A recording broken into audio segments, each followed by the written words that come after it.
नमस्कार, स्वागत है आपका अर्ली पोस्ट में और मैं हूं आपके साथ अजयदीप सिंह। एक बार फिर दर्शकों, अगर हम बात करें हमारे देश की तो जो समस्याएं हैं उसे लेकर हर एक व्यक्ति जो है सामने आता है और उन समस्याओं को सामने रखता है।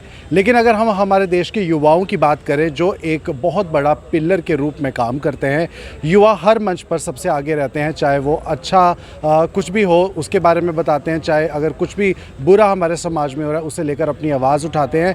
तो युवा जो है एक अहम भूमिका निभाते हैं हमारे सोसाइटी को तरक्की देने में, ऊंचाइयों तक ले जाने में। और आज हमारे बीच ऐसे ही कुछ युवा हैं, अलग अलग जगहों से आए हैं और एक मुहिम को लेकर ये यहाँ पर इकट्ठा हुए हैं जम्मू प्रेस क्लब के बाहर। मैं बताऊंगा कि क्लाइमेट फ्रंट जम्मू से ये तमाम युवा यहाँ पर इकट्ठा हुए हैं। हाथ में इन्होंने बैनर्स लिए हुए हैं। ये बैनर्स क्यों इन्होंने हाथ में लिए हैं और इस तपती गर्मी में बाहर निकलकर किस बात को ये बुलंद करना चाहते हैं, उसे लेकर जो सवाल हैं ये कहीं ना कहीं आम जनता से भी पूछ रहे हैं और सरकार से भी पूछ रहे हैं। लेकिन बिना किसी समय के वेस्ट होते हम आगे बातचीत करते हैं। सबसे पहले आपसे जानना चाहेंगे, आपका नाम क्या है? मेरा नाम अनमोल लोरिया है, मैं डायरेक्टर क्लाइमेट फ्रंट फाउंडेशन से हूँ।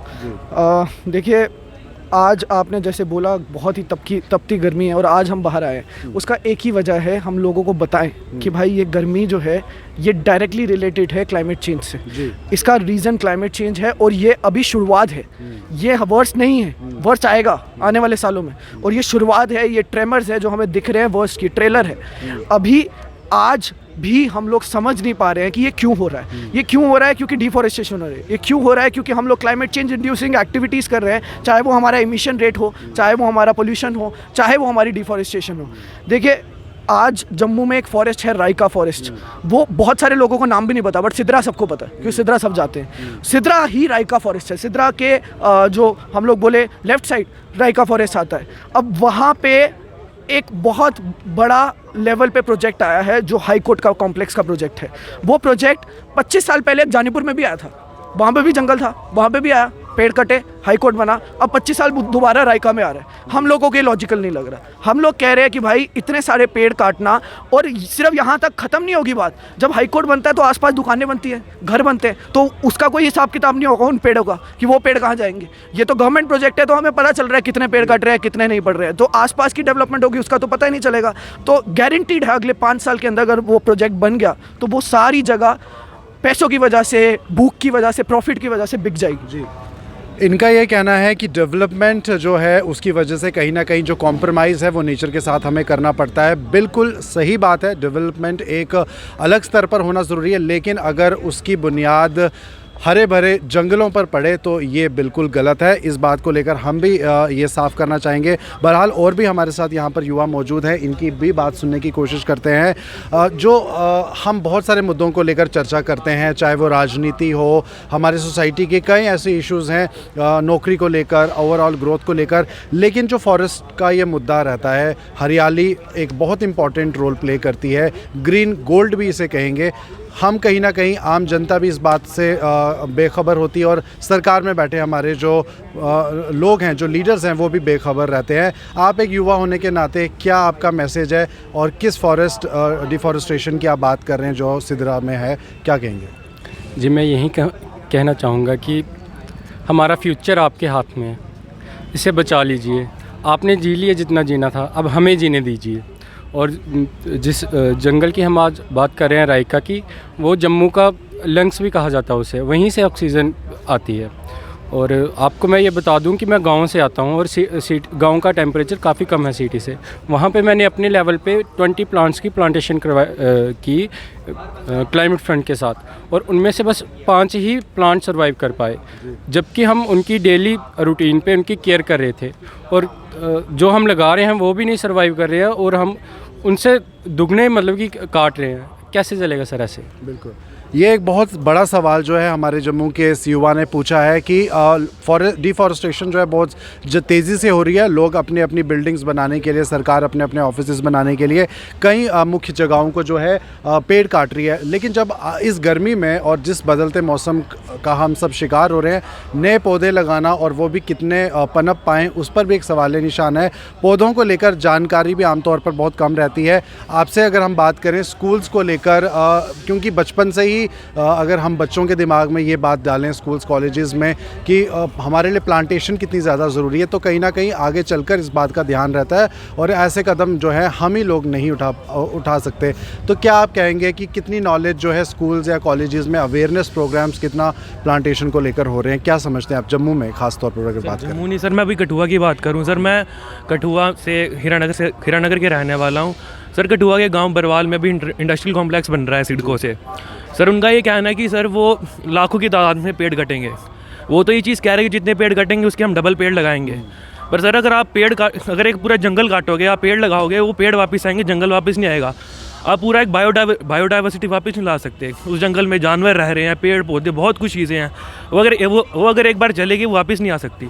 तो मैं यही चीज़ चाहता हूँ सरकार से कि इंडस्ट्रियल कॉम्प्लेक्स जो खुल रहा है ये चीज़ नहीं खुलना चाहिए। इससे बहुत जनहानि होगी, बहुत से जानवरों के घर चले जाएंगे, पेड़ कटेंगे और आने वाले फ्यूचर को सांस लेने में, रहने में बहुत ही दिक्कत होगी। एक सवाल और हम करेंगे यहाँ पर, इस मुहिम के साथ जो ये सब बच्चे यहाँ पर इकट्ठा होकर इस मुहिम के लिए काम कर रहे हैं, पेड़ों को बचाने का काम कर रहे हैं और इस तपती धूप में, इस गर्मी में अपने घरों का आराम छोड़कर बाहर निकलकर जो है यहाँ पर आकर बात कर रहे हैं, लोगों को अवेयर कर रहे हैं। मैं ये कहना चाहूँगा कि आपको क्या लगता है कितना युवाओं का सपोर्ट है जम्मू कश्मीर में, या जिस एसोसिएशन के साथ आप हैं, कितना लोग आपको खुद कॉल करके बोलते हैं कि हम जुड़ना चाहते हैं? क्योंकि इन बातों पर लोगों का शायद कम ही ध्यान जाता होगा, क्या रवैया है? देखिए 3 साल पहले हमने स्टार्ट किया था और मैं उन लोगों में से हूँ जिन्होंने स्टार्ट किया था।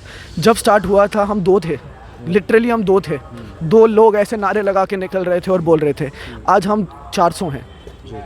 3 साल में हम 400 हुए हैं। मेरे को लगता है 5 साल के अंदर हम 4000 भी हो जाएंगे, क्योंकि ये जो मुद्दा है ये बढ़ेगा और सबको समझ आ जाएगा कि जो हो रहा है वो अब अनइग्नोरेबल है, इग्नोर नहीं किया जा सकता है। अब हमें आना पड़ेगा।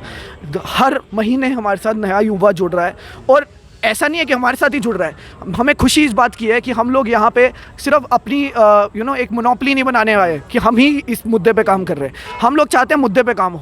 इसलिए हमें बहुत खुशी है कि पिछले कुछ 1-1.5 साल में हमने और युवाओं को देखा है और संगठन और संस्थाएं बनाते हुए जम्मू में जो सेम बातें कर रहे हैं जो हम कर रहे हैं। ये एक बहुत बड़ी बात है। इसका मतलब कल्चरली युवा को पता चल गया है कि ये सिर्फ एक ही संगठन नहीं है जो ये मुहिम चला रहा है। इसका मतलब कई संगठन पैदा होंगे और आने वाले टाइम में आप जब देखेंगे तो आपको एक बहुत बड़ा लॉबी दिखेगी, बहुत बड़े लोग दिखेंगे जो इस बारे में बात करे होंगे। और वो सिर्फ युवा नहीं होंगे, मैं बोल रहा हूँ वो लोग भी होंगे जो पछता रहे होंगे कि हम अपने बच्चे पोतों के लिए क्या दे रहे हैं। वो बूढ़े लोग भी होंगे, वो लोग भी होंगे जिनके बच्चे होंगे जो डर रहे होंगे। वो माएँ जो अपनी बच्चों के लिए डर रही होंगी कि भाई हमारे बच्चों का क्या होगा। हमने आज बच्चा तो पैदा कर दिया बट इसको ज़िंदगी कैसे देंगे, इसको अच्छी ज़िंदगी कैसे देंगे जो हमें मिली थी। वो सारे लोग हमारे साथ जुड़ेंगे और अपने संगठन भी बनाएंगे। कुछ हमारे साथ जुड़ेंगे, कुछ अलग से गाएंगे, बट ये मुद्दा ज़रूर आगे बढ़ेगा, ये गारंटीड है। आगे हम बात करते हैं, एक और हमारे साथ यहाँ पर युवा हैं। अगर हम बात करें इस तरह की मुहिम की, तमाम युवा इकट्ठा होकर एक अच्छे अवेयरनेस प्रोग्राम को चलाते हैं और ये उम्मीद रखते हैं कि आवाम उनको सुनेगी और ज़्यादा से ज़्यादा उनकी जो जानकारी है वो लोगों तक पहुँचे। सरकार का बहुत इम्पॉर्टेंट रोल रहता है। अगर सरकार का साथ ना हो तो कहीं ना कहीं इस तरह की मुहिम जो है वो दब कर रह जाती है। सरकार का कितना समझते हैं आप समर्थन हो सकता है? क्या कुछ आपकी राय इस बारे में? गवर्नमेंट का इसमें बहुत बड़ा और एक अहम रोल है, क्योंकि जितनी भी पॉलिसीज़ बनती हैं वो गवर्नमेंट के एंड से ही बनती हैं। जितने भी डेवलपमेंटल प्रोजेक्ट्स हैं वो गवर्नमेंट के एंड से ही साइन अप होते हैं और उनकी शुरुआत कहीं ना कहीं। और मुझे ये लगता है या हम सबको यही इस पे फिर से विचार विमर्श करने की ज़रूरत है कि हमें वापस जितने भी हमारे डेवलपमेंटल प्रोजेक्ट्स हैं उसके ऊपर ध्यान देने की ज़रूरत है। क्या हम अपने जितनी भी आने वाले समय पे भी जो डेवलपमेंट्स करेंगे क्या वो at the cost of environment होगा, क्या at the cost of this forest होगा? ये चीज़ ज़रूर सोचने की बात है। हमारा जो हाई कोर्ट परिसर है इसको मात्र बने हुए 20 से 25 साल का समय हुआ है, जो नया जाईपुर का हाई कोर्ट है। और मुझे नहीं लगता किसी भी बिल्डिंग को 20 से 25 साल के अंदर उसका इतना कोई नुकसान हुआ है जहाँ उसको किसी तरह की कोई क्षति हुई है फिज़िकल तौर पे। और आज जहाँ पे इन सब ने ये डिसीजन लिया है कि हमें हाई कोर्ट रायका में शिफ्ट करना है, तो फिर से पुनर्विचार करने की ज़रूरत है। जहाँ पे 40,000 के लगभग पेड़ कटने जा रहे हैं एक बहुत बड़े जंगल में से, वहाँ पे बहुत बड़ी तादाद में वहाँ से जंगली जानवरों वो नष्ट होंगे, वहाँ के पशु पक्षी तबाह होंगे, वहाँ बसे हुए जितने घर हैं जो उस जंगल का कहीं ना कहीं संरक्षण करने में मदद कर रहे हैं आज, वो लोग वहाँ से विस्थापित होंगे। और आने वाले आप समय में देख रहे हैं जम्मू का भी इस समय जो तापमान है वो 50 डिग्री को लगभग टच कर गया। और जम्मू संभाग के आसपास का एरिया आप देख ही रहे हैं, कहीं पे पानी की समस्या, बिजली की समस्या आपने देख ही ली। और आने वाले इस समय पे ये सारी जितनी समस्याएं इंटर रिलेटेड हैं, पर्यावरण के साथ जुड़ी हुई, इंटर रिलेटेड है कहीं ना कहीं हमें तभी में आपने 2014 में बाढ़ देखी और इससे पहले भी इस तरह की बाढ़ देखी है। हमारे साथ एक और नदी हमारे पास चिनाब है। तो यहाँ पे आने वाले दिनों में आपको ग्लोबल जो क्लाइमेट क्राइसिस है, जिससे हिमालयन जो ग्लेशियर्स हैं वो पिघलते जाएंगे और वो पिघलेंगे, आप जंगल काटोगे, इसका एडवर्स इफेक्ट अल्टीमेटली यहाँ की पॉपुलेशन पे पड़ने वाला है। तो सुना दर्शकों, आपने क्या कुछ कहना है यहाँ पर आए इन तमाम युवाओं का। इस बात में कोई संदेह नहीं, अंतर्राष्ट्रीय स्तर पर भी क्लाइमेट चेंज को लेकर बहुत सारी बातें होती हैं, बहुत सारे लीडर्स जो है अलग अलग देशों से उठकर वहाँ जाते हैं, चर्चा करते हैं। लेकिन ज़मीनी स्तर पर जब भी कुछ अलग होता है और जब भी कुछ ऐसा होता है जो कि कुदरत के ख़िलाफ़ है, इंसानियत के भी ख़िलाफ़ है, उसे लेकर युवा जो है सबसे पहले आकर अपना प्रदर्शन जो है वो दिखाते हैं, अपना रोष प्रकट करते हैं और उसके बाद जो है काफ़ी सारी चीज़ों पर जो है काम होता है। अभी की अगर हम बात करें तो इनका यही कहना है कि सिदरा में जो जंगल है, वो जम्मू कश्मीर के, अगर हम बात करें ख़ास तौर पर जम्मू के लंग्स के तौर पर इसे जाना जाता है, जो फॉरेस्ट है वहाँ पर उन्हें काटने से जो है बचाना चाहिए। इसके लिए जम्मू के हर एक व्यक्ति को सामने आना चाहिए, क्योंकि इस तरह की हरियाली जब कटती है और सिर्फ इस तरह के निर्माण कार्यों के लिए, तो ये कहीं ना कहीं इंसानियत को जो है पीछे छोड़ देगी। और आने वाली जनरेशन को हम क्या देंगे, हमारी तरफ से उन्हें क्या मिलेगा? क्या ये गर्मी मिलेगी? क्या सिर्फ यहाँ पर इमारतों का, स्ट्रक्चर्स का ढांचा मिलेगा, या फिर हरियाली मिलेगी, जिस हरियाली में ठंडी सांस और ठंडी छांव लेकर यहाँ का युवा एक उज्जवल भविष्य की ओर सफ़र तय करेगा? सवाल हमने पूछा है, जवाब आपके पास है। आप खुद ही सोचिए कि क्या जम्मू का भविष्य कुछ इस तरह का होगा। तो ये थी इस वक्त की हमारी एक बड़ी न्यूज़ अपडेट। आप बने रहिए राष्ट्र और राज्य की तमाम बड़ी खबरों के लिए अर्ली पोस्ट के साथ। मुझे दीजिए इजाज़त, मेरे कैमरा पर्सन गगन के साथ। नमस्कार।